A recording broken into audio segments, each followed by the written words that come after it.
Bulletproof backpacks are all the rage for back-to-school shopping. We'll talk about that. The Dow was down for the fourth straight day. Ooh, we're going to talk about that. Oil had its worst day in 4 years.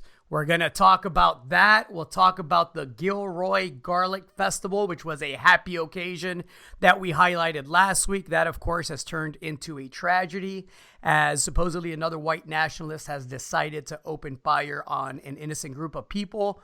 We'll talk the Fed cut. We'll talk what that looks like moving forward. Gold is holding up beautifully, sitting at $1,440 as we speak. This is Gerardo Del Real along with my co-host, Mr. Nick Hodge, and this is episode 30 of Bizarro World. Nick, how are you, sir? I'm having a great sell-off, Gerardo. As you know, and we discussed, I sold some of my retirement funds last week, and so I'm feeling a bit smart today, although I know I'm not. I love it. So let me ask you this. Let's get right into the dive into the markets, right? We talked last week about the fact that you were going to sit tight, sit on some cash for a little bit, and be opportunistic on the juniors that you added. Now that gold is decisively above 1,400, it's at 1,440 following the Fed cut, and we'll talk about that, right? To the surprise of nobody this month. We were writing about that 2 years ago, that the Fed was backing itself up into this corner. But, with gold holding that 1,440 line, some of the juniors have reacted, a lot have not. Is there anything out there that tempts you to allocate some of that capital into a high-risk sector like the junior resource space? There's a lot of cheap junior companies out there that haven't moved yet. There's a gentleman who I like to read every Friday who sends his stuff out, David Erfley, who was writing last week that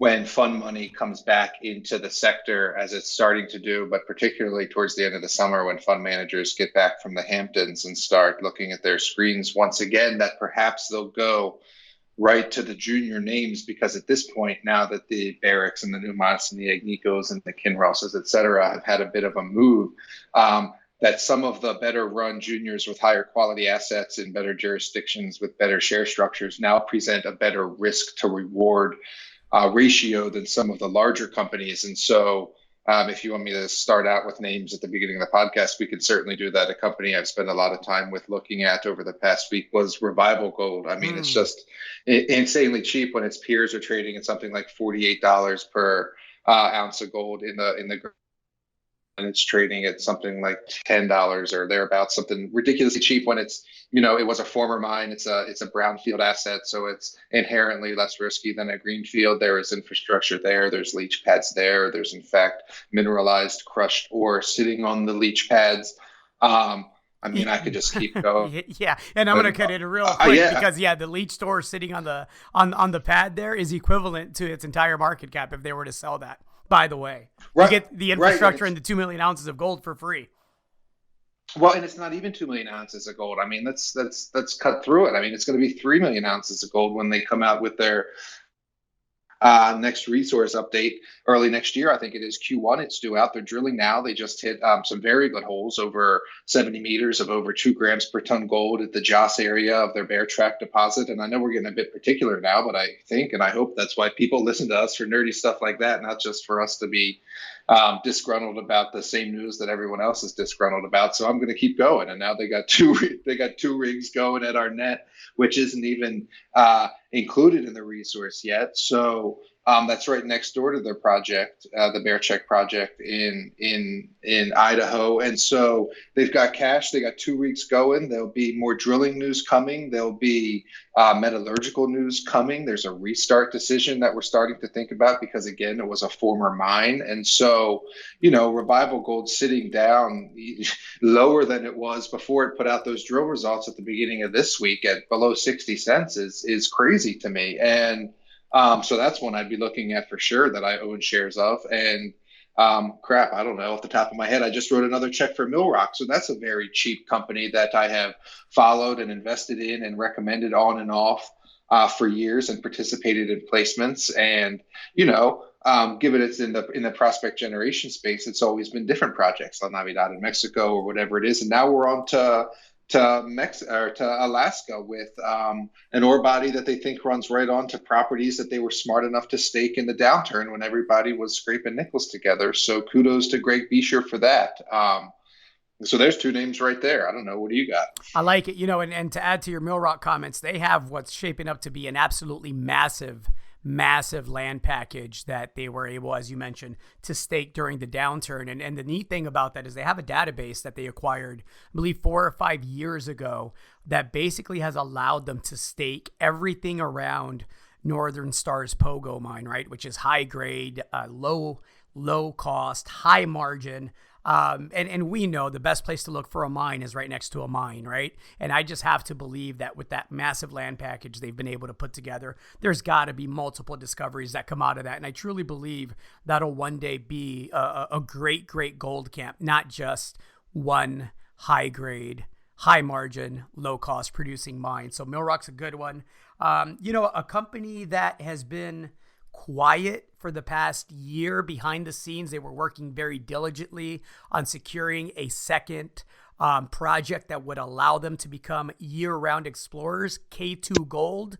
Chairman of K2 Gold is, of course, John Robbins, who has had, I gotta say, one heck of a run during the bear market. I mean, he's been involved with Great Bear Resources, which went from, 40 cents to, if I'm not mistaken, 550 something at the close today. He called the new Mojave Gold project in California that K2 Gold recently optioned. He called it the best early stage exploration gold camp he's ever seen.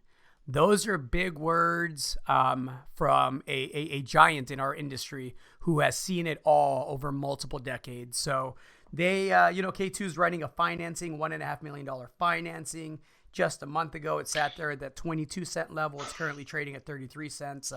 So that's a name for you. And the other one would be Chicana Copper. I got to stop you. Stop you before you do Chicana, because I heard little, birdies tweeting today about K2 Gold. So I just got to tell you the rumors, because that's what we're here to do, right? Oh, let's do it. Sources from the Sprott conference. You know me too well. Unnamed, of course. So, first of all, clearly people are interested in this financing.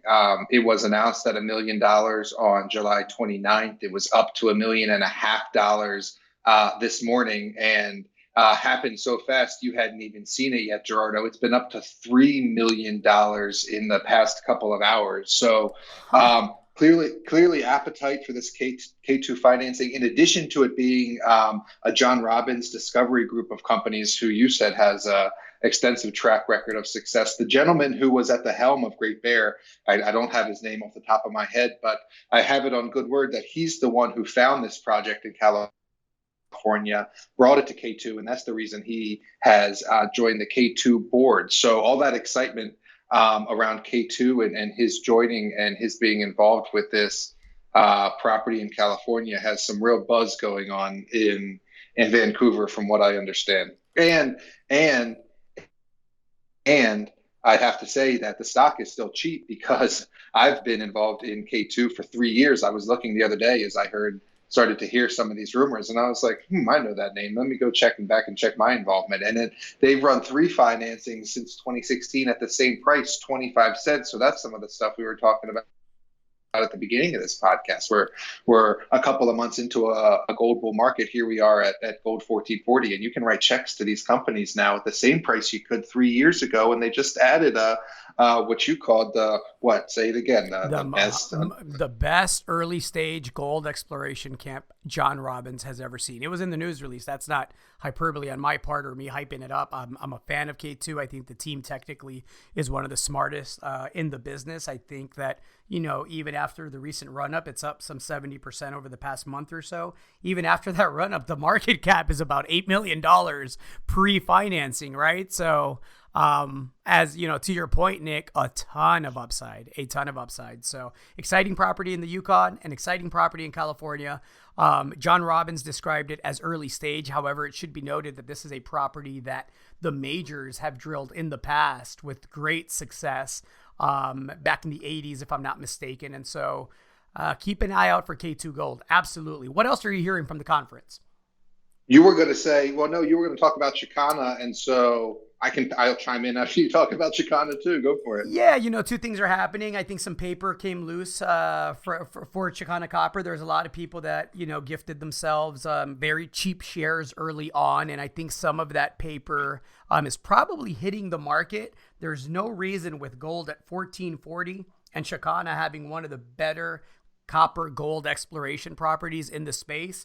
For that company with drills turning on the most prospective part of the land package, after finally getting the modification to the permits that they've been expecting, for that to sell off, in a week from the 43-cent level, or in a month from the 43-cent level down to where it stands today at 28.5 Canadian. I mean, you want to go back just a week ago, it was 35 cents, right? And here we are at 28 cents. So I absolutely think that Chicana is a bargain. It's a steal at these levels.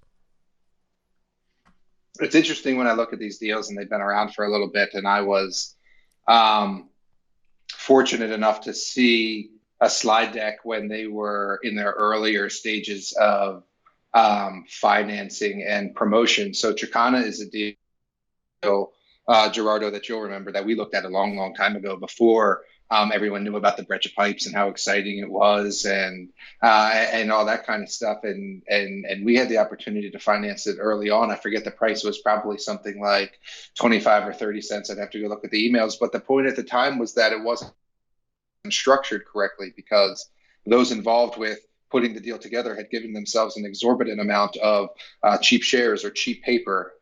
Those numbers off the top of my head are escaping me, but it was something like 16 million shares at a penny or 2 pennies, and then another 16 million shares at 5 cents. So you ended up having 32 million shares out at something like 2 or 3.5 cents or something like that. Doesn't really make a difference when you're talking about 2 or 3.5 cents, right? And so what you're seeing now here, flash forward 3 years, and despite the juicy and the splashy drill results, and despite the stock running to over $1, and despite multiple newsletters liking it and writing it up, and despite a constant presence at the conferences and doing the right marketing things, you got Chicana sitting here down below 30 cents again. And surprise, surprise, it doesn't matter if the drill bit hits. It doesn't matter if the jurisdiction is okay. It doesn't matter even sometimes if the people are the right people. When you got 32 million shares out below 4 cents a piece, those people are still making multiple baggers at 28 cents. And so when you got escrow or lockup agreements, dates that come, hint, at the beginning of the month or at the second of the month, what happens? Those gentlemen, for what reason, or those groups or whoever they are, and maybe I'll get riled up enough here in a second to go into some of that, is that they're selling because, one group wants to do something, they want to finance, they want these terms, or they want consulting fees, or they want more options to hold their shares, or we're going to blow out our paper. And these are the things that go on behind the scenes. And so everything was hunky-dory with Chicana a couple of years ago when shares were over $1, but now you got people sort of at each other's throats a little bit, some of the groups that have the cheap paper from early on, and you have people quite content to make, hey, shit, if I got 3 or 4 cent paper, I'm walking away pretty good at 28 cents. We're in a new bull market. I'll take my profits. Wham, bam. Thank you, ma'am. And I'm on to my next deal. So that's what you're seeing in Chicana Copper right now, is you're seeing people content. They're not selling at a loss. They're just blowing out their cheap paper that they've had for a long time because their escrows are now hitting. And sorry if that didn't make sense, or sorry if that was a rant, but that's what's going on. No. I love the detail, and it's great for people to understand what happens behind the scenes with most of these deals. This isn't exclusive to Chicana, right? And there's a lot of times where I'll participate in a deal just because of the share structure, which is the first thing I was taught to look at. And then the people, and then we can get into the project and everything else, but that should absolutely be on the top of your list. That doesn't mean they all work out. We know in this bear market, most of them thus far have not. However, again, like K2 Gold, which was just 20 cents a month or two ago, these things can go from 20 to 35, 40 cents really quick. And then you get to actually drilling, and you hit something, and before you know it, you're $1, $2, or in Great Bear's case, $5.50. It happens very quickly when you have a supportive market. That market is here. Let's talk some more rumors from the conference. What else have you heard, Nick? And this will actually be, real-time catch-up because you and I haven't had a chance to catch up on the conference this week. I did not attend. You did not attend. We have people that are friendly to us that have attended, so I know we've both heard some things. But what else is the rumor mill churning out? That attendance was about the same as it was last year, which is kind of understandable because strong gold prices really didn't materialize until sort of June, July. And I think it's probably difficult at that point for people to make travel plans and get hotel rooms and this and that. So we might not see the nature of the gold bull market reflected in conference attendance yet. I'll be interested to see what the attendance and the sentiment is like at the Silver and Gold Summit in San Francisco in September, and then immediately following that at the New Orleans conference, which I'll be excited to see you at. And then, other than that, what the main takeaway I heard is that Vancouver and the Vancouverites never change, right? Here we are in a new bull market, a new resource bull market, and we know guys that have quality deals that own.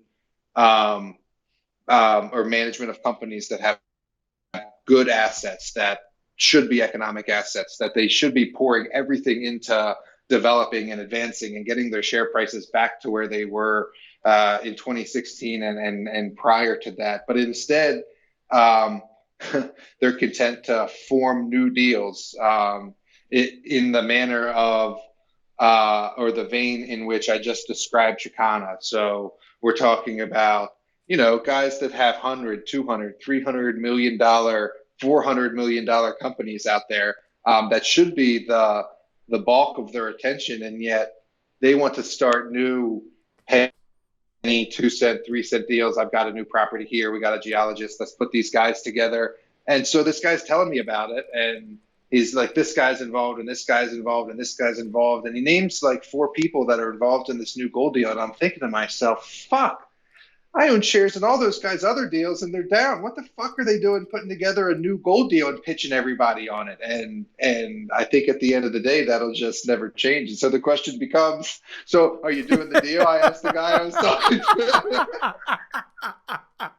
So are we doing the deal or what? And there was no conclusion on that. I don't know what's going to happen. But you know how it goes, man. And it'll be one of those things we got to look at the structure because everyone likes the asset and everyone likes to respect the geologist that's behind it. And so we'll see how these yahoos put the structure together and we'll take it from there. But that's what goes on, man. And that's the biggest takeaway for me. Yeah, and one of the reasons I didn't go, if I'm being honest. I don't blame you. I can tell you every trader and every speculator in this space should know their weaknesses, right? My weakness, I have 2, and I'm very clear about them.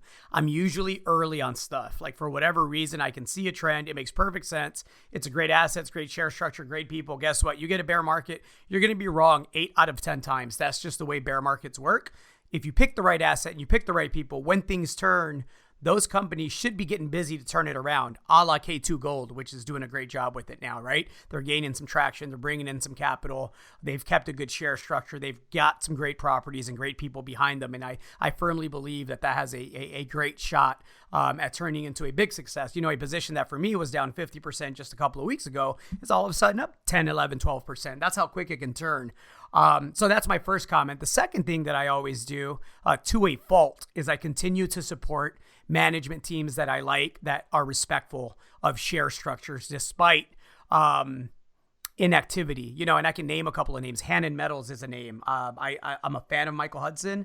I like the approach that he's taken in Ireland. I love the land package he's put together in Peru. But the bottom line is, they're in a situation where they got to raise money again, and they're down to 6 cents Canadian. And so a decision has to be made at some point. Do I keep writing checks at a nickel and a dime, or 15 cents or 20 cents as I have in the past? Or does the company decide to wait for a better base metals market, which, right now with the escalation of this trade war, which I keep saying isn't sustainable, and it's not, but it keeps escalating. We have copper down below 260. It's we're in the 250 range. We're at 259 right now. And so do you keep writing checks, or do you scale back and say, hey, put it on care and maintenance until you get a better market? And frankly, I am of the belief that you keep supporting the stock as much as possible within reason. And eventually that 5-cent stock, ends up being 50 cents, 60 cents, 70 cents. The problem is it can take months and sometimes years, depending on the rough market. So have a defined timeline, everybody. Have a risk reward analysis and when you expect that reward for the risk that you're taking. And then just understand where the company is. The 5-cent companies aren't the busy companies right now, right?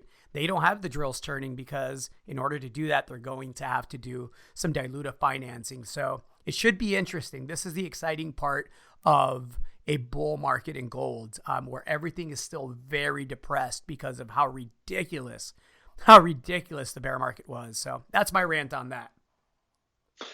Well, and that's just it. And so I was having this conversation with you, probably even on this podcast 3 or 4 or 5 weeks ago, and I was having the same sentiments. I'm at this place where it's like, do I want to continue to write checks or do I want to chase these new cheaper deals? And Yep. and I was content to prioritize more my portfolio, and I was like, I made a list. I was like, these are the companies that I want to continue to support and that I believe in, that I think have the most upside in this new bull market, and those are the ones I'm going to continue to write checks for. So why?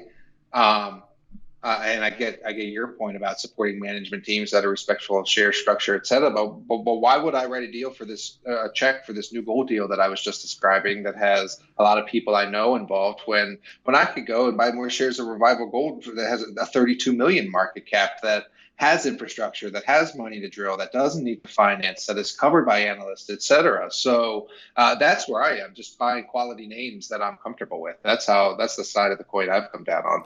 There's a lot out there. Shameless plug. You want access to one of the best in my opinion, private placement service in the business. That's Nick's Notebook.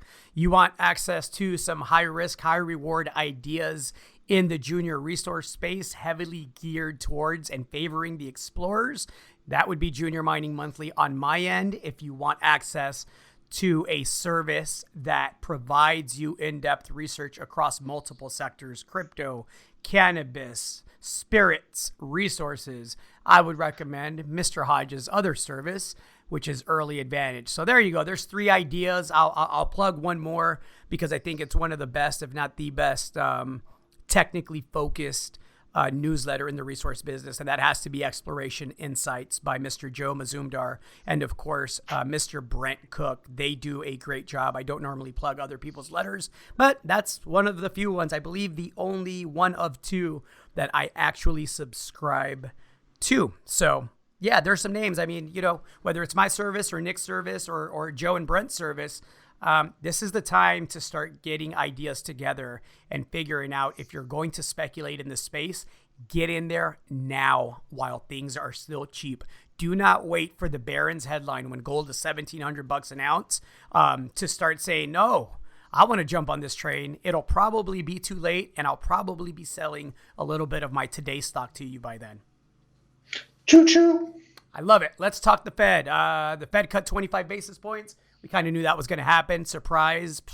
No, not surprising at all. The thing that went unnoticed by the market, and I wrote about this in Junior Mining Monthly a couple of months ago, I speculated that the Fed would not only cut, but that the Fed would likely stop its tightening program, right? The balance sheet roll-off that it was doing. And so, I know we've had 4 straight down days in the Dow, but guess what, people? We're only 3% off an all-time high. Good gracious. Like, let the animals time to rest so they can get back to it, right? Yeah, I'm with you on that. We can get back to all-time highs, especially because other markets in the world are already in negative rate territory, and the Fed, let's be honest, they left themselves room to cut. The reason the market went down, the Dow Jones Industrial Average went down 330 points after the announcement because it wanted its half-point cut and it didn't get it. And so that's just a little temper tantrum, right? But make no mistake, there's going to be further additional cuts, even though Jerome Powell said yesterday that there was not going to be that. 100% they're going to have to cut further, and that's going to be the fuel to additional stock market highs. I was remiss that I should have been writing more about volatility as opposed to selling my retirement funds, because, man, I would have really looked smart if I flipped that money into a volatility fund for a week or so, because, man, it's really reared its ugly head. But it's maybe not too late, Nick. It's not too late. I guarantee you will see higher Dow and then people forget about the volatility and, oh, we're in for it the last half of this year. I'll just leave that there. But I'm telling everybody right now, get ready. It's going to be fun. Well, I'm excited. Good stuff. Good stuff. And I cut in. My apologies. Continue, please. No, I mean, I think we wrapped it up pretty good. The Fed is going to have to cut more. They're back into a corner. You've explained it well. I always say you understand this and explain it better than I do. And so that's it. I mean, the stock market can return to new highs, and the omen, and it's your omen, it's not mine. It's that, the dollar and gold are moving stronger together. And so that's like, yes, you explain that, because I mean, well, that's like a dark sky, right? It's like the gathering clouds. Yeah. I think I've talked about it on the podcast a lot, and I know I've written about it again. I was writing about this a couple of years ago, not a couple of months ago, where, I won't believe the gold rally until it rallies alongside the dollar and it rallies alongside the major U.S. indices. I remember a couple of years ago when I first wrote a piece, and I don't remember if it was for Outsider Club or for Junior Mining Monthly. I said that, and I had somebody email me privately asking me if I was just reciting that to the sheep, is how they phrased it, or if I really sincerely believe that. I said, well, like everything else that I write, I absolutely sincerely believe that. And I think a lot of people thought I was crazy because nobody imagined a scenario where gold goes up when the dollar goes up, when this U.S. stock market goes up. And I think there's a lot of traders, investors, and speculators who have never traded, invested, or speculated in a negative interest rate environment. And so people are predisposed to have a judgment of the present and the future, of course, by the most recent past. And for a lot of people don't know what $14 trillion in negative yielding U.S. debt looks like. A lot of people don't know what it's like to have a negative 0.48 10-year in Germany. These are records that are being set on a weekly basis. The other thing I was telling people to watch, what I called the canary in the coal mine, right, was the 10-year. That to me is as important as the dollar, right? And those two are interlinked, obviously. But as soon as the 10-year broke 2, when the Fed was talking, that's when gold really popped. And it's funny because I put it on Twitter.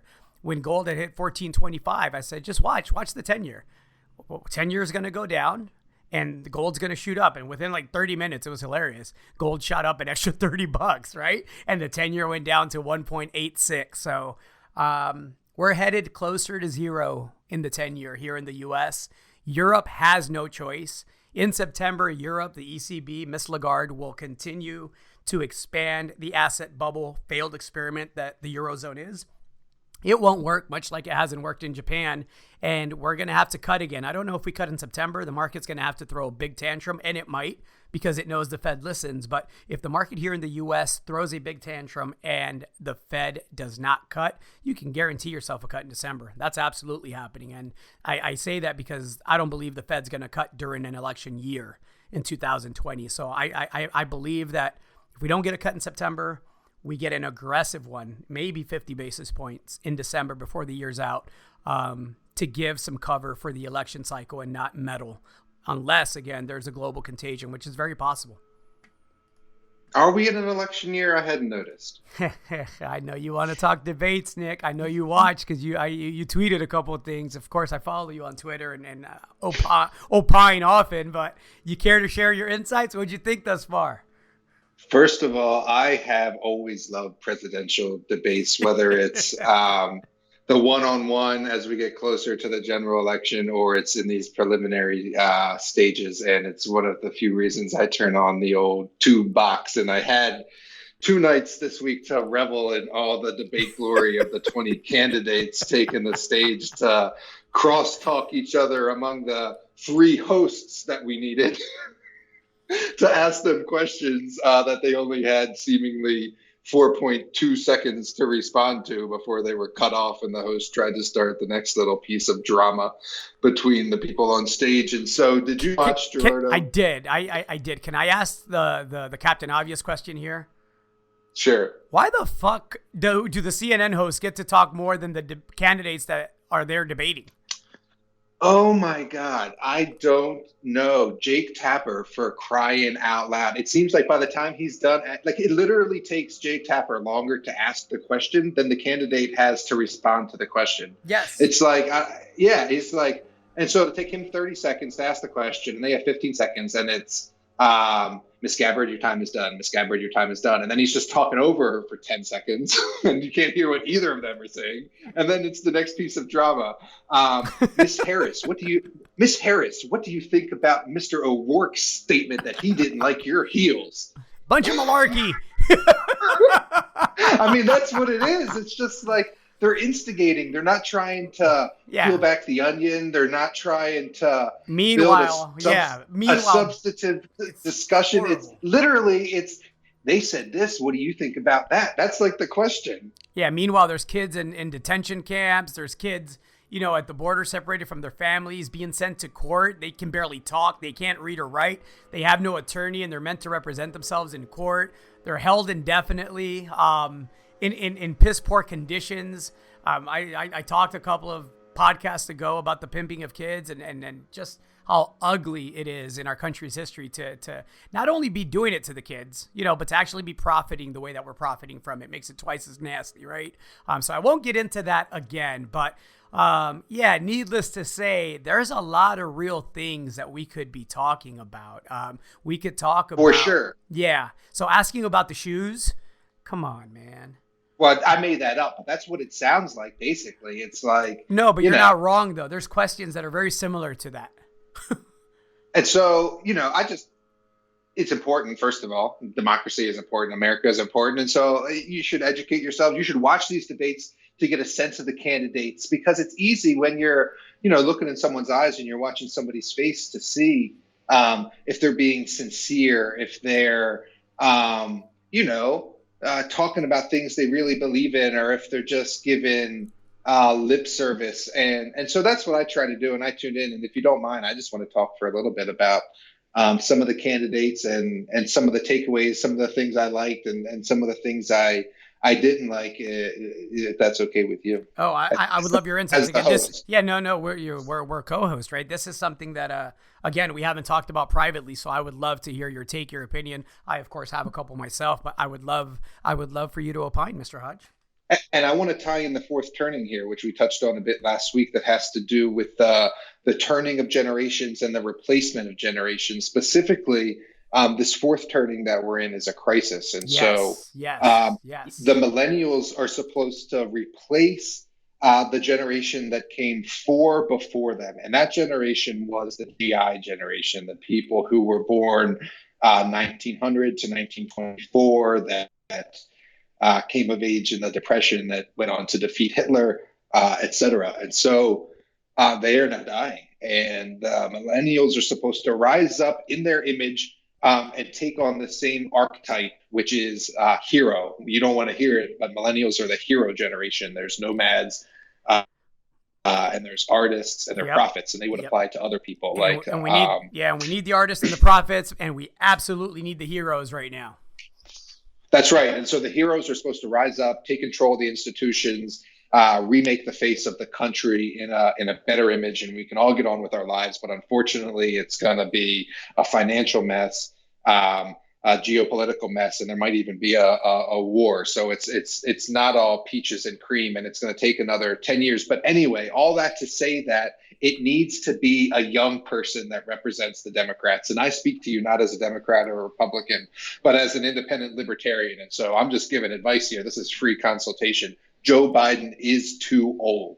He can't do it. He can't unify the young kids who are supposed to be the ones that are taking the mantle anyway. It needs to be a young one. He's stuttering, and I'm not making fun of people with stutters. I'm just saying that doesn't instill confidence. It means you're outdated. It means that you're past your prime. It means that you've passed the do not consume by date. So I think Joe Biden has to be out. And he didn't used to stutter, which is worth noting, right?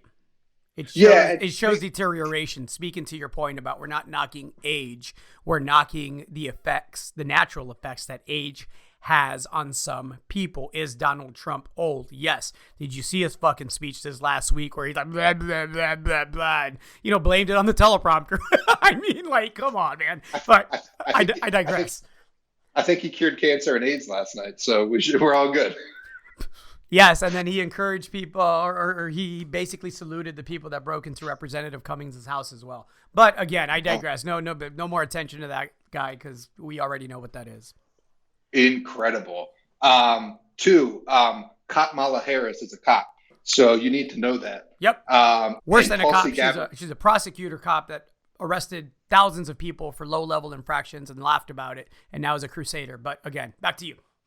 Tulsi Gabbard hit her really, really hard after I think it was Biden and Cory Booker opened up on her record as a prosecutor in California, and then Gabbard, who has no shot in hell as a representative from Hawaii, just opened up a can of whoop ass about her putting people in jail for marijuana and not revealing evidence that could have exonerated people on death row and this, that, and the other thing. And the look on Kamala Harris's face was priceless. She was just like, motherfucker, I'm God. And so, see ya, Kamala. On to the next one. Done. Yeah, that was dead on arrival. Cory Booker impressed me more than I thought he would. Leave it there. I like Mr. Booker. Pete Buttigieg is currently the candidate I would get out of bed and vote for if I were a Democrat. I wouldn't go, if it were Bernie Sanders versus Trump, I would pull the third party lever. If it were Beto versus Donald Trump, I would pull the third party lever. If it were Buttigieg versus Trump, I would likely vote for Buttigieg at this point. I really like that guy. I like Ted. I like Julian Castro a lot more than I liked Julian Castro last year. And again, he's a local kid from San Antonio. And the substance behind his immigration policy, and this is something that's not recent. This is something that this country, should have addressed at least a couple of presidential elections ago. Our immigration policy, right? The substance behind his plan is thorough. I think he's refreshing. I think he's young. I think he's got a great public track record. And I think that, he has that ability to bring people together. I don't know how much the lack of fundraising will affect him because, of course, money is speech in this country. The Supreme Court said so. And he is not the biggest campaign, fundraiser guy. But it's good to see somebody speaking in an engaging, intelligent way that's not meant to divide the country, but actually is meant to address issues in a real way. Agree. Him and Mr. Andrew Yang are in the same spot. They are currently the two candidates who are closest to making the stage for the next debate. So right now, 8 people have already qualified to make the September debates, and Castro. You say Julian when you say it? You say Julian, right? Well, he doesn't speak Spanish, so I call him Julian. Oh, fuck it. No shade. It's not his fault his parents didn't want him to speak Spanish, but he doesn't get the Julian pass because he doesn't speak Spanish. So Julian it is. There it is. All right. So Julian Castro and Andrew Yang, they're very close. So the criteria to make the next podium is you have to have 130,000 individual donations, and you have to have 2% polling in 4 individual polls. And so each of those 2 individuals, Julian and Andrew Yang, have the amount of donations they need. They just need to check off a couple more 2% margins on the polls. Anyway, I was also impressed with Andrew Yang. So my takeaway here is that for me, the takeaway was that Pete Buttigieg and Andrew Yang are the surgeon candidates, or at least the ones that are talking the most sense, and are younger, and that's it. I like those 2 guys a lot, and I'm interested to see what they have to say when they're in sort of a smaller field. Hopefully they make it that far and really get to put their ideas up against Sanders and Warren, who we haven't mentioned yet, and who are just batshit crazy. I mean, I get some of what they're saying. I totally get the insurance costs and bankers are criminals. I've been writing about that stuff for 10 years, but come on, folks, the socialism and the math is just not who we are as a country. It's not the answer that we need right now. And quite frankly, they just sound like 2 little whiny bitches. I do not disagree with you at all. We'll leave that there. I will say the kind of country we are right now is one that is continually being shot up by young white nationalists. And let me be clear, if it was a Mexican militant that kept continually shooting up festivals and concerts and, and they came out with the Pancho Villa fucking manifesto, I would target that dude. If it was a black militant guy that had, whatever manifesto about, screw whitey and every other race. And that's the stuff that was found on their social media. I would profile that profile. However, in America and elsewhere, I don't, the last 5 to 10 mass shootings, Dylan Roof at the church, Sweden, Norway, here, I mean, you name it. It tends to follow a pattern of young white nationalists. And of course, right now I'm talking about Gilroy, where, a 6-year-old boy got killed and 3-year-old got shot, and, several people died, many more were injured. And as much as I give cops shit, and rightfully so, and I could this week for about an hour, because Dallas and Arlington's police department just completely fucking out of control, but I'm going to talk about that next week. Kudos to the officers that were on site. It's said that they were able to kill this young man within a minute. And he was able to let off 45, 50 rounds, I believe it was with an AK. And I can't imagine the damage that would have been done had he not been killed within that first minute. So kudos to the police department out there. For all the demonization of people in Baltimore and elsewhere, and, the border and the immigrants and all this, the same type of person keeps shooting up large crowds of people, innocent people. It's not even targeted. At least when it's in the inner city, if it's gang on gang violence, you kind of know what that is, right? This is different, and I can't explain it. I don't understand it. Do you have any insights there? Fucking bulletproof backpacks are being sold here in Austin at Office Max and Office Depot. It's one of the hot items this year. Yeah, it was last year, unfortunately, as well. And those bulletproof backpacks have been around for a couple of years, and unfortunately indicative of the times we're in. I hate to take the mental health route, but it pairs nicely with some of the topics being discussed in the debate, and that I happen to agree with, is that we simply need better health coverage and better access. Now I sound like I'm a fucking candidate for president of the United States. We need better access to mental health people in this country. And it's true. I mean, if you want to go see a therapist or something, you're typically paying out of pocket because they're oftentimes not accepting insurance. And so I think these, not all of them, of course, and I got no blanket solution. I'll give you all those caveats, but I think a lot of these people need to seek treatment, or need to be forced to seek treatment by their friends and their loved ones when they show signs of mental instability or hatred or whatever it is. And so, that's the main thing for me. I'm a Second Amendment proponent. I'm all for background checks, and I'm all for, responsible gun ownership. Exactly. My guns are in safes. They're in fingerprint safes. Nobody has, I do all that stuff, of course, but for me, it's not a gun thing. Anyone can get a gun if they really want to get a gun and go shoot somebody up. So the prevalence of guns for me isn't what it is. It's lack of opportunity. It's vitriolic speech in our political discourse. It's and then taking those ideas and manifesting them in your head on chat rooms on the internet, and then going so far down the rabbit hole that you become xenophobic, or you think that your fellow countrymen are your enemies because of what they believe, or a combination of those factors. And so for me, again, a symptom of some of the tumultuous times we're in, and the lack of economic opportunity, and the drastic wealth disparity in the country. And I think all those things are factors that cause these young kids to do some of the heinous things that they've done. Why do you think, or maybe I'm wrong, maybe it's the media's coverage of it, but I've researched mass shootings in the past couple of years. Why do you think it continues to be? And when I talk mass shootings, again, I'm not talking gang violence where I can explain that to you. If it's a neighborhood versus neighborhood thing, if it's a region versus region thing, those things are usually tied to drugs and profit centers and all of that. That is explainable, right? That is targeted violence against another group that's also using violence. I get that. Cartel versus cartel, I understand. That makes perfect sense to me. It doesn't make sense to me that the profile usually tends to be young and almost always white, with far right extremist leanings that don't do targeted shootings of politicians or institutions that are fucking them, that they feel are oppressing them.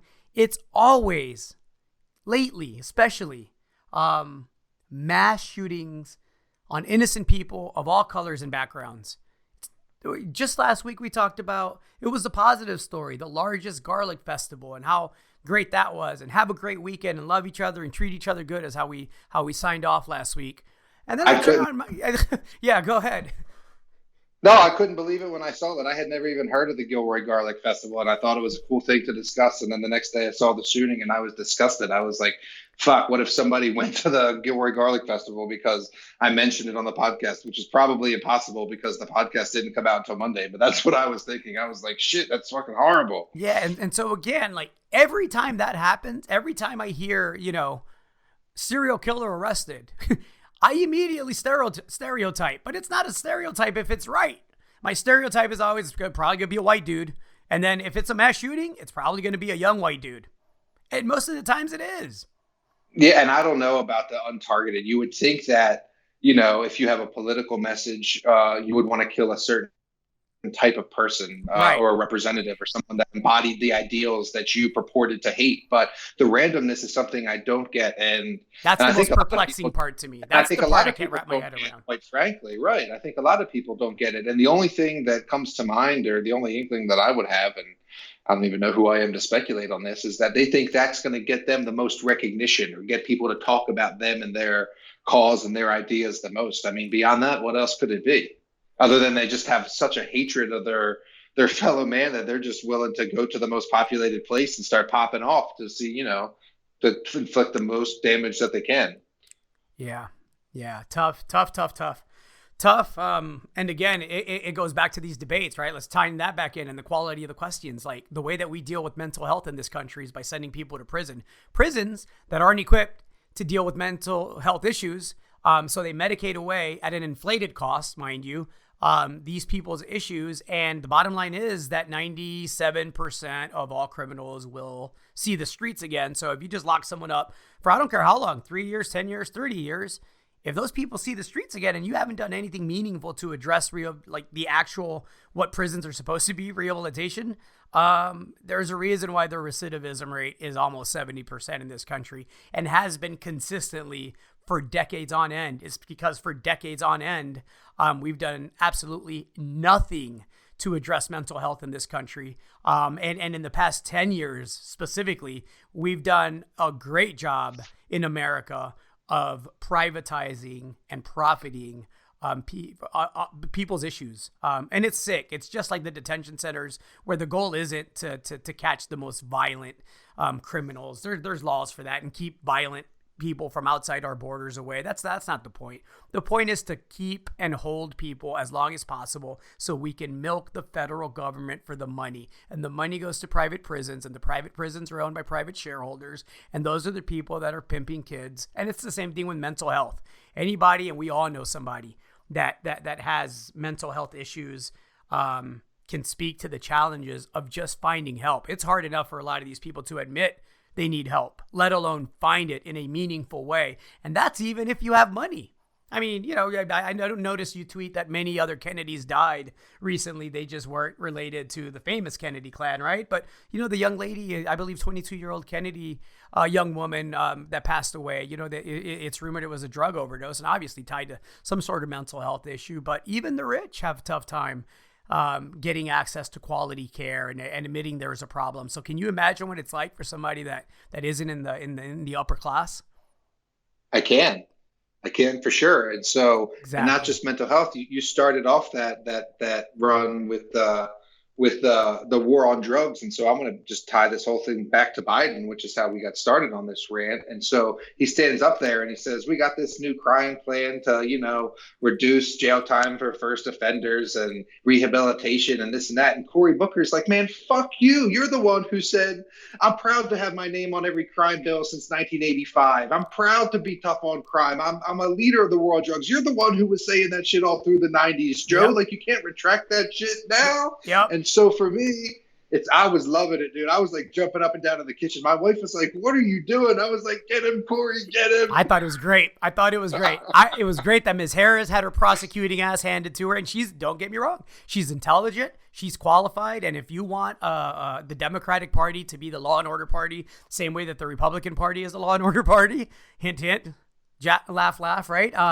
Ms. Harris is your candidate, but be clear about what you're getting with her. You're getting a prosecutor that played the game the way every other vicious prosecutor without a moral compass plays the game, right? I'm not talking about all the prosecutors. I'm talking about the bad ones, and there's a lot of them, and she was one of those. There was no mercy or sympathy for fellow man. It was all about the numbers and upward mobility for herself. So yeah, when Cory Booker laid it on Joe Biden, I thought it was great. I thought it was fair. I thought it was factual above all else. Forget who you like and don't like. Let's get away from that as a country. Let's start voting ideas and actions, right?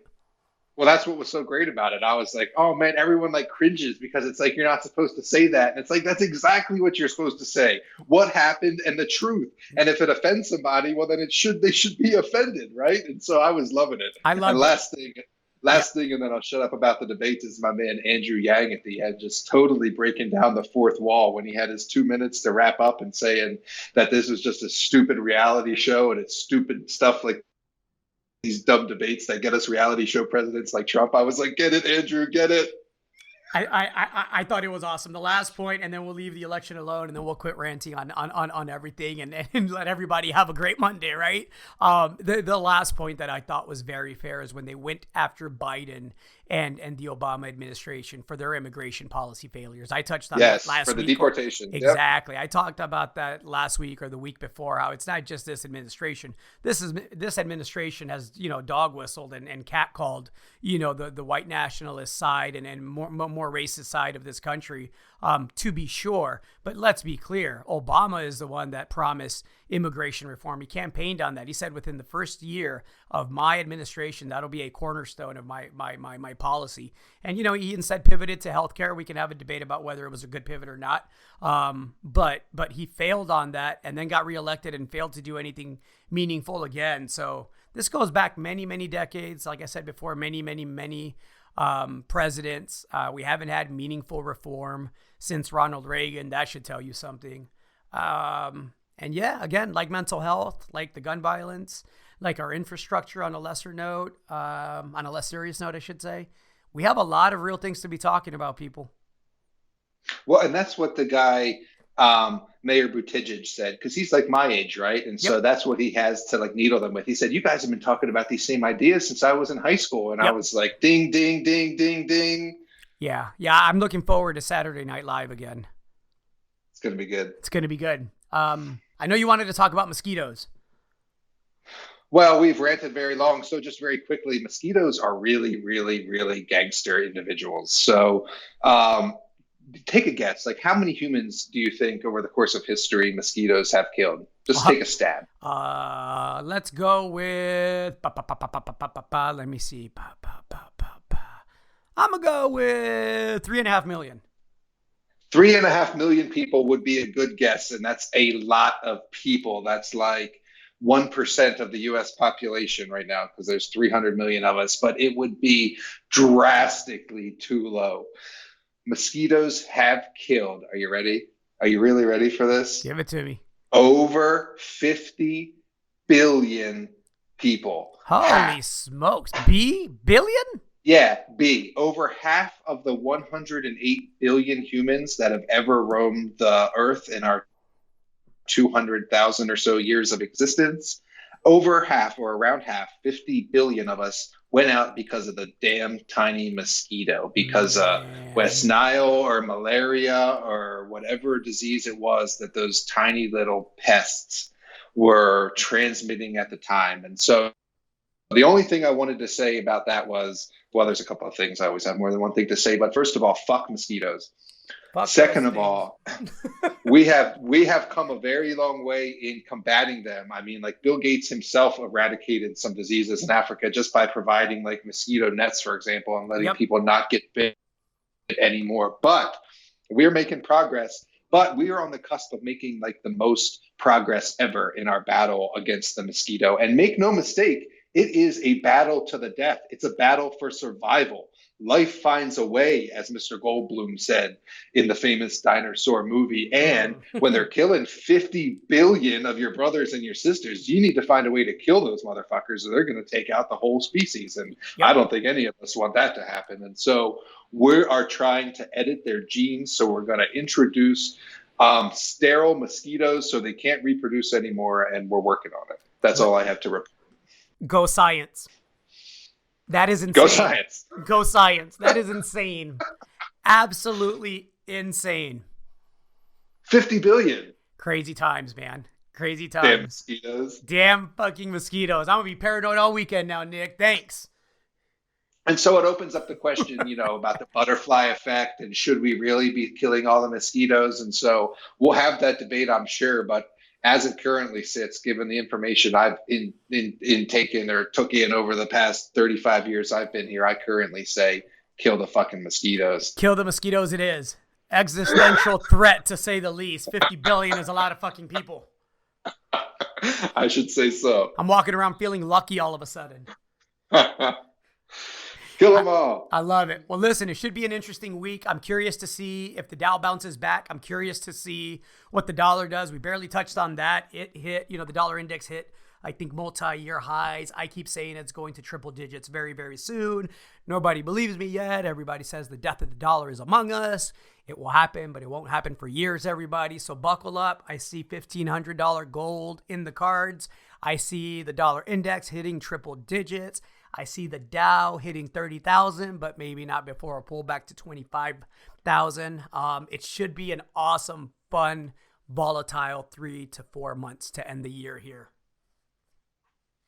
Enjoy your trip next week, Gerardo. I know you're on your annual pilgrimage to Chicago. I hope your Cubs win, and I hope you have some fun. I can guarantee fun. I can't guarantee the Cubs winning, though we are battling it out with the Cardinals for first place. We're about a game out. Competitive division. Wrigley Field is by far, it's not even close, my favorite baseball stadium. I am, of course, biased, and I'm looking forward to, one, traveling the country with the boys and my wife. We like to make the drive. We don't fly. We like to drive across the country. We stop by in Memphis. We have a great dinner. We stay the night. We get rest, and then we get up in the morning and continue on. So we're excited to do it, and we'll be back at it next week, everybody. I'll let you know how it goes. We'll see ya. Episode 30, milestone episode, says Tim. Shout out to Mr. Timothy Hicks, who does a lot of the brilliant audio video work for us behind the scenes. This has been episode 30 of Bizarro World. I am Gerardo Del Real, along with my co-host, Mr. Nick Hodge. Have a great week. Be nice to each other. Love each other. Take care of each other. That's it. Have a good one, guys. See ya.